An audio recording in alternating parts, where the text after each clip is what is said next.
Hello everyone, welcome to my new blog video. আর হ্যাঁ, আমার তরফ থেকে সবাইকে গুড আফটারনুন। তো আজকে যেহেতু সানডে, তো আজকে আমার বর রান্না করছিল আর আমার ছিল ছুটির দিন। তো সকাল থেকে ওনার আবদার ছিল বিরিয়ানি খাওয়ার।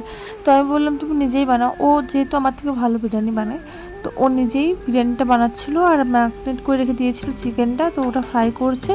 আর তো আমি ওকে একটু হেল্প করে দিচ্ছিলাম। এখানে পেঁয়াজ, শসা, গাজর এগুলো কুড়ে রেখেছিলাম রায়তার জন্য, আর আলু আর ডিমটা আমি সিদ্ধ করে রেখে দিয়েছিলাম, তো ওই ফ্রাই করেছে ওটা। আর এখানে হচ্ছে ব্যারিস্তা তৈরি করা হয়ে গেছে। আর চলো, এখানে হচ্ছে গিয়ে বিরিয়ানির চালটাও সিদ্ধ হতে। তো ইতিমধ্যেই বাইরে চলে এসেছিল ভীষণ রকমের বৃষ্টি, তো আমি সোজা চলে এসেছিলাম বাইরে, কারণ আমার বাইরে কিছু জামা কাপড় মেলা ছিল, তো ওগুলো আমি এখন চেয়ারের মধ্যে রেখে দিয়েছি।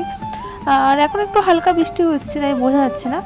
বাইরে বৃষ্টির পরিমাণটা অনেকটাই বেড়েছে। আর আমার মতো কার কার বৃষ্টি এত পছন্দ জানি, আমার তো ভীষণ রকমের পছন্দ। চলুন, এদিকে বিরিয়ানিও আমার রেডি হয়ে গেছে, মানে আমার না, ঠিক বর রান্না করেছে, তো ওর বিরিয়ানি রেডি হয়ে গেছে, তো ও খাওয়ার জন্য আমাকে বলছিল।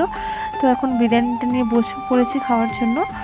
তো এখন খেয়ে দেখার পালা যে কেমন টেস্ট হয়েছে বিরিয়ানি।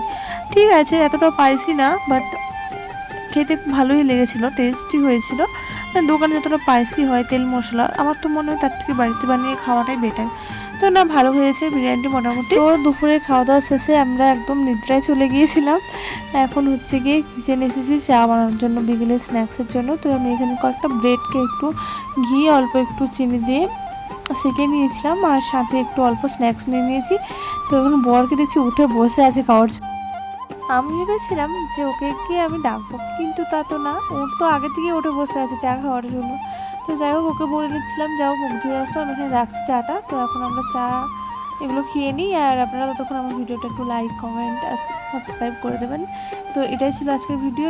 দেখা হচ্ছে নেক্সট।